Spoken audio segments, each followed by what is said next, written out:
كل عام وانتم بخير.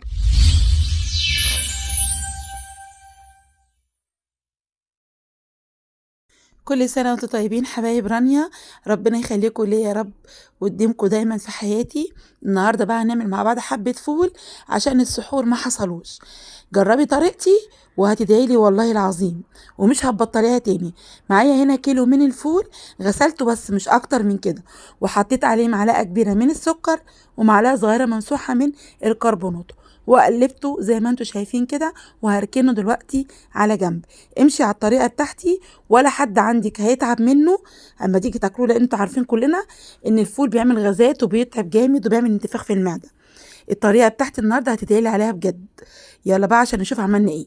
غليت مليت حله ميه، واول ما غليت طفيت عليها وحطيت فيها الفول وغطيتها من بالليل لحد الصبح.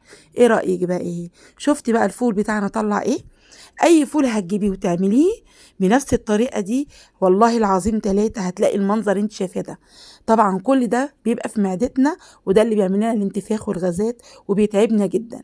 الطريقه بتاعتي، كل اللي هياكل من الفول من ايدك ده وبالطريقه اللي احنا هنعملها النهارده هيقولك الطريقه ازاي، ومش ممكن مش ممكن القولون هيتعبك تاني بعد ما تعملي الطريقه بتاعتنا النهارده. هاخده بقى وبعد كده ايه، هصفيه خالص من الميه. شايفين منظر الميه نفسه؟ يعني مش عايزه اقول لكم المنظر بتاع الميه يغم النفس بصراحه ربنا. تخيلي كل المنظر اللي شايفاه ده بيبقى في معدتنا، وده اللي بيتعبنا بعد ما بناكل اي بكل، وخصوصا الفول بالاخص. شايفين الميه؟ انا بوريها لك اكتر من مره علشان تعرفي النتيجه هتبقى عامله ازاي معاكي، انت تتوقعيها من نفسك. بس لازم تجربي الطريقه دي وهتدعي لي بامر الله. واحلى سحور واحلى فول هتاكليه على سحور رمضان. شايفين بقى الفوله؟ طبعا احنا كده اديناها ايه، اديناها نسبه من التسويه، اعتبر اديناها نص التسويه كده معانا.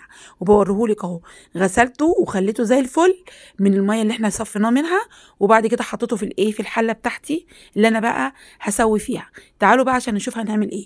انا معايا كيلو من الفول اللي احنا هندمسه او فول التدميس. هحط عليه جزرتين وهبشرهم. لو نص كيلو يبقى تحطي جزرايه واحده. ومعايا حوالي 4 فصوص من الثوم، قطعتهم زي ما انتم شايفين كده، وطماطمتين 2 بالظبط، قطعتهم 4 على 4 تربع. تمام. انا بوريك اهو الفول والجزر وايه والثوم. وبعد كده بنزل على المكونات بتاعتي دي اللي احنا حطيناها دلوقتي في قلب الحله. طبعا احنا دلوقتي هنبتدي نسويه.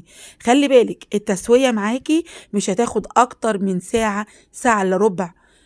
يعني ساعه الا ربع او ساعه وربع.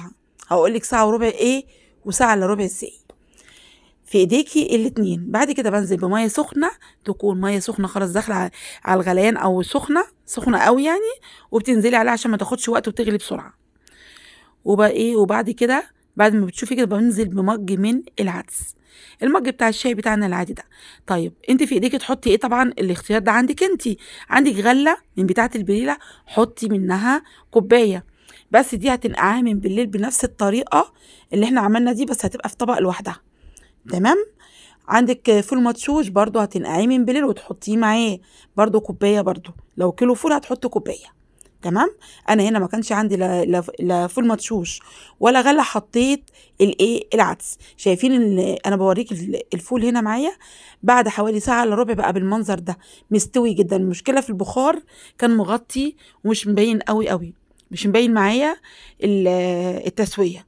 هو هنا دلوقتي تقدري دلوقتي، يا رب بس يكون واضح، تقدري هنا دلوقتي انت ايه، تفرميه بالخلاط او بالهاند بلندر لو عايزه توقفي على كده، لان هو دلوقتي مستوي زي الزبده مش مستحمل. بس انا للاسف هنا كنت ماسكه الموبايل بايد، وايد التانية بوريكي الفول بتاعنا بقى عامل ازاي.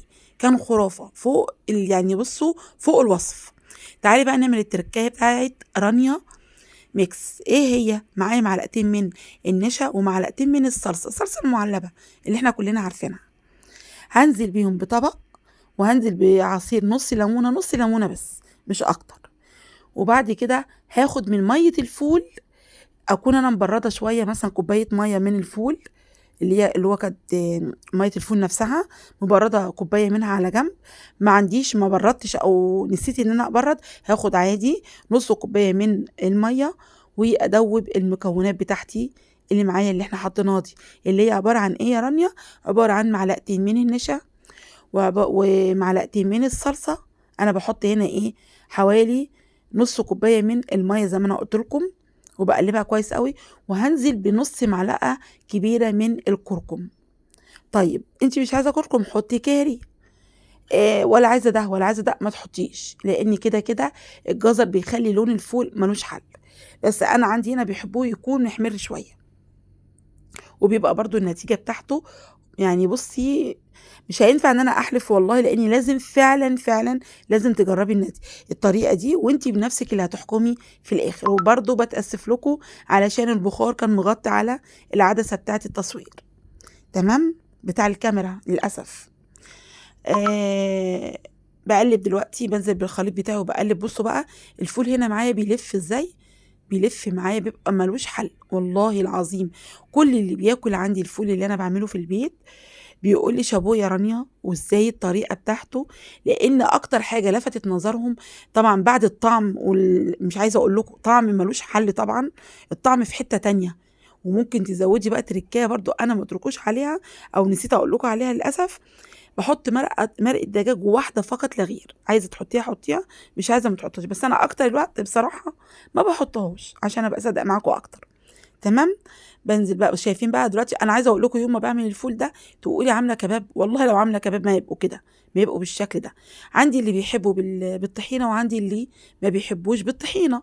طيب أنا عندي أول طبق هنا بانزل بيه، هاوريكم دلوقتي بقى إيه الخلطبيطة اللي هتحصل دلوقتي. أول طبق أول ما عملت خدوه على طول، خدوا طبق وبيغرفوا زي ما انتم طبعا عارفين كلنا ان احلى طبق ناكل فيه الفول هو طبق الاستانلس، مفيش احلى من كده. وبنزل دلوقتي ايه، كان عندي هنا زيت زيتون حطه من الزيت الزيتون، طبعا اللي بيحط هنا ابني هنا هو اللي كان بيحط. وهيحط دلوقتي كمون، وهيحط ملح، وهيحط شطه. هنا ما بيحبوش بالايه، ما بيحبوش بالطحينه، انا بقى وبيحط هنا شطه برضو. انا بقى هقول لكم دلوقتي على طبق الطحينه ده بيبقى في حته تانية خالص. ازاي يا رانيا؟ الطحينه بعمل لها ازازه عندي مخصوصه، بتبقى قاعده معايا، بتقعد معايا طول شهر رمضان كامل. طيب الطحينه دي بتعمليها ازاي يا رانيا؟ هتشوفي دلوقتي معايا، بس انتي خليكي معايا لاخر الفيديو ومش هتندمي. انا لسه بوريكم اهو، هو دلوقتي عمال يعمل ايه في الطبق بتاعه، خلاص خلص الطبق، انا كنت عماله اظبطه له وهو واقف جنبي عشان بس اخلص منه، لانه مش عايز يسكت بصراحه. انا بوريكم جمال الفول وشكله، يعني بصوا يخليكم تنزلوا في الحله مش تستنوا بس الطبق، تمام. وادي اول طبق للاستاذ حبيب قلبي عمر حبيبي. يلا ادي طلع بالطبق بتاعه، وتعالوا نخش بقى ايه على الطبق التاني اللي احنا هنعمله بيه الطحينه. كان من اروع ما تتخيلي، بس انا اللي انا هعمله دلوقتي ده ما كنتش حاطه فيه.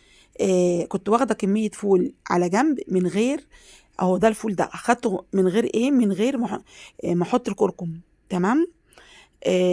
ادي الفول هنا بقى كنا حاطينه بالايه، كنتوا شايفين بوريه لكم زي، يعني مش محتاج، ممكن ما تحطيش الكركم ولا الكاري زي ما انت عايزه، دي بتاعتك انت. طيب خلطه الطحينه دي عباره عن ايه يا رانيا؟ هقول لك حالا عباره عن ايه، وهتدعي لي دعاء السنين عليها. طيب هتعمليها ازاي؟ هنجيب يا ستي الاول، بس ايه انا بقول ده تاني طبق، في اللي بيحبه بالطحينه وفي اللي بيحبه زي ما انتوا شفتوا في الاول بالايه، بالزيت والتوابل بس. معايا هنا معلقتين كبار من الطحينه، هنزل عليهم بشويه من الميه السخنه، ممكن نقول ربع كوبايه ميه سخنه. وبعد كده بنزل بنص معلقه صغيره من الكمون والشطه وكزبره ناشفه وايه، ومعلقه كبيره من الخل وفص ثوم ومعلقتين كبار من زيت الحار، ودوقي احلى فول بقى.